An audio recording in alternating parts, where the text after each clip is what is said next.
আসসালামু আলাইকুম, hello everyone, welcome to my channel. দেশ এবং দেশের বাহির থেকে যারা আমার এই ভিডিওটি দেখছেন তাদের জানাই আন্তরিক শুভেচ্ছা। আজকে আমরা এই ভিডিওতে তুলে ধরার চেষ্টা করছি অ্যানা ট্রান্সপোর্টের বর্তমানের আপডেট কিছু তথ্য। আসুন বিস্তারিত ভিডিও শুরু করা যাক।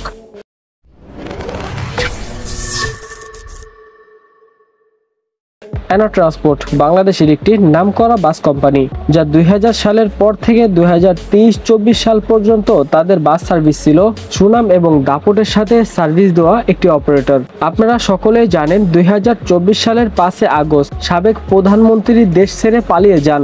এরপর অ্যানা ট্রান্সপোর্টের বাসগুলোর উপর হামলা শুরু হতে থাকে এবং তাদের কিছু বাস ভাঙচুরও করা হয়। আপনারা অনেকেই জানেন যে অ্যানা ট্রান্সপোর্টের মালিক হলেন খন্দকার এনায়েতুল্লাহ। আওয়ামী লীগ সরকার থাকাকালীন সময় এনায়েতুল্লাহ দেশের সড়ক পরিবহন খাতে প্রভাবশালী একজন ব্যক্তি ছিলেন।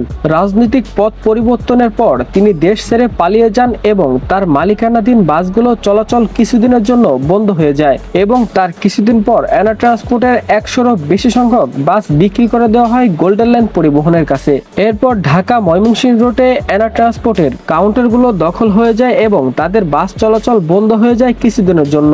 এই রুটে অন্য মালিকদের কিছু বাস ইউনাইটেড পরিবহন নামে চলাচল শুরু করেন। এর কিছুদিন পর অ্যানা ট্রান্সপোর্ট তাদের রুট কমিয়ে অল্প কিছু রুটে তাদের বাস সার্ভিস দিতে শুরু করেন। এরপর তারা আস্তে আস্তে তাদের রুট কিছুটা বাড়ান এবং অ্যানা ট্রান্সপোর্টের প্রধান রুট ঢাকা সিলেট রুটেও তারা বাস সার্ভিস দিতে শুরু করেন এবং তাদের বহরে কিছু নতুন বাস যুক্ত করা হয়, যেমন মার্সিডিজ বেঞ্জ ওয়েভ 1623 মডেলের একটি নন এসি বাস যুক্ত করা হয়। তবে একটা কথা আপনাকে মানতেই হবে, হয়তোবা অ্যানা ট্রান্সপোর্টের মালিক অন্য বাস মালিকদের সাথে খারাপ ব্যবহার করেছেন এবং চাঁদাবাজিও করেছেন, তবে এই কাজটা তার মোটেও করা ঠিক হয় নাই, কারণ ক্ষমতা চিরস্থায়ী নয়। তবে অ্যানা ট্রান্সপোর্ট তখন যেমন দাপটের সাথে অটল ছিল যাত্রী সেবায়, এখনো তেমন সমস্যার সম্মুখীন হওয়া সত্ত্বেও তারা তাদের যাত্রী সেবায় এখনো তেমনই অটল আছেন।